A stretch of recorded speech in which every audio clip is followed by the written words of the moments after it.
I want to start off today by telling you all a story. There was one day when I was in elementary school and I just had an outburst in class. Of course, I was sent to the counselor, and when she asked me what was wrong, I just started crying on the spot. At the time, I was overwhelmed with getting good grades in school, doing well at my dance studio, and thinking about the fact that I never really practiced piano enough.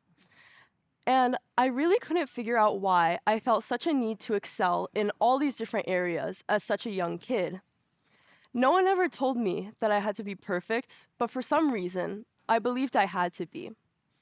It is a not so subtle belief for many Americans that Asian people are supposed to be smart, high achieving, and successful, but at the same time, passively obedient and humble.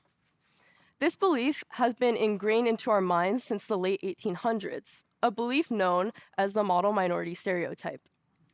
And because of this belief, for Asian girls, success isn't really a goal, but a starting line. The pressure starts early on with seemingly small battles, whether it be receiving the most gold stars in kindergarten or having the best show and tell project. We are expected to be perfect at basically everything. But it does not need to be this way forever. And today, I want to delve into how we can break this cycle to create a better future. The scenario I described earlier of my childhood experience is actually a very common childhood experience for your average Asian American girl. We are practically raised to have imposter syndrome, which, in a simple definition, is feeling like our success is undeserved, even when it isn't. And this can show through an individual's personality in many different ways. To name a few, a fear of failure, constant comparison, anxiety, and low self-esteem. I thought that this was very interesting, so I spent the past year researching imposter syndrome in the female members of Asian American families, interviewing multiple families to analyze real data. And I realized that I wasn't the only one. I found out that so many other Asian girls feel the same way as me. They told me things like, I can never give myself credit for what I've achieved because I always feel like I need to be achieving more, and I know in my brain that there's always someone doing better than me. But these girls don't just wake up one day feeling like they're not enough and crippled by imposter syndrome. These feelings have roots that arise at home. Many of the mothers I spoke to described growing up with imposter syndrome in their home countries. And one of them specifically recounted how her parents would take her to these extravagant parties with all her friends and family while she still lived in India.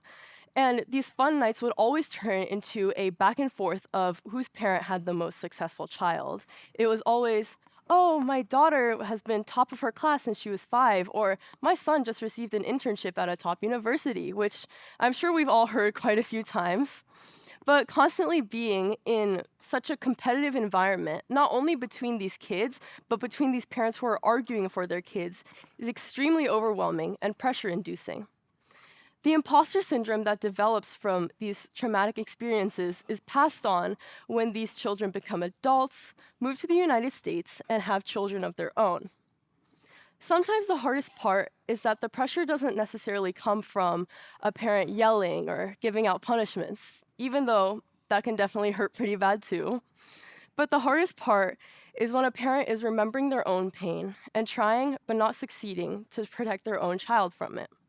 Now, I have 2 stories to tell you about the people that I've interviewed, and for their privacy, and also just for a little bit of fun, we'll name them Mac and Cheese. So, to start with Mac, she grew up in a rather strict household, and her mother similarly struggled with imposter syndrome. She told me that she was compared to other Asian girls for her whole life by her mother. Whether it was in school, personal achievements, or sports, there was not a single area that her mother neglected to compare her in. And she told me that this affected her a lot, saying that it caused her to develop imposter syndrome and an inferiority complex, which essentially made her feel like she was worse than everyone else. Now, what I'm about to say next may be a little bit shocking, so I want everyone to be prepared. When I interviewed Mac's mother, she told me that she never wanted to compare her children to other kids because of how damaging it was in her own childhood. And to me, this didn't add up. Probably to a lot of you, this doesn't add up either. And I was sitting there like scratching my head, wondering like how this was all supposed to align. And I know I'm making this seem like some kind of like funny and shocking anecdote, But this is a serious effect of trauma and imposter syndrome in childhood. I mean, Mac's mother developed imposter syndrome early on in her life from being compared as a child, and she's passing on that same imposter syndrome to her daughter with that same pattern that she learned while growing up. We'll talk more about that later, but first I want to move on to our other interviewee, Cheese. So, Cheese's mother had a similar upbringing to Mac's mother. She also had the experience with those extravagant parties, all the constant comparison, that whole very fun experience. But she chose to deal with this differently. She chose to learn enough about herself to become emotionally aware and really put in the work to create a healthier mindset for her daughter. She chose support rather than comparison. And this showed up through Cheese's life in multiple different ways, but I'll just give you all one example. So she's told me that whenever she would struggle or get a bad grade in a class, her mother would simply ask her what was wrong, maybe offer to get her a tutor, and try to give her any resources that would help make her life easier. In contrast, Mac told me that her mother would simply reprimand her and compare her to other kids, asking why she couldn't be as successful as all these other girls who were her age. And what's important to learn from this is how we can break the cycle of imposter syndrome that runs through the female members of Asian American families and how to create healthier family dynamics to do so.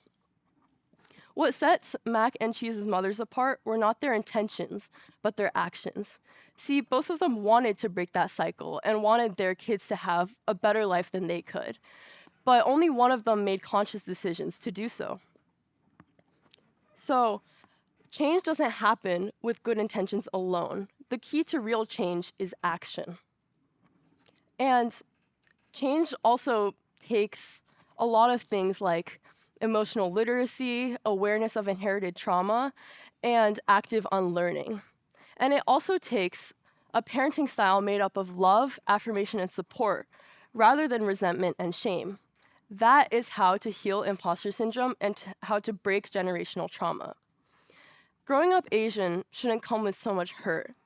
We are so much more than our traumas, our parents' pasts, even what the mass majority thinks we should be. And even though change is hard, it really is possible. I've personally struggled with imposter syndrome basically my entire life, but I'm still standing here in front of this whole audience, and I can confidently say that I feel very worthy and deserving of my success here today. So, it's true that our mothers taught us how to work hard, but now it is time to teach ourselves how to rest, how to celebrate, and how to feel worthy, even if we aren't perfect. That is the version of success that every mother and every daughter deserves. Thank you.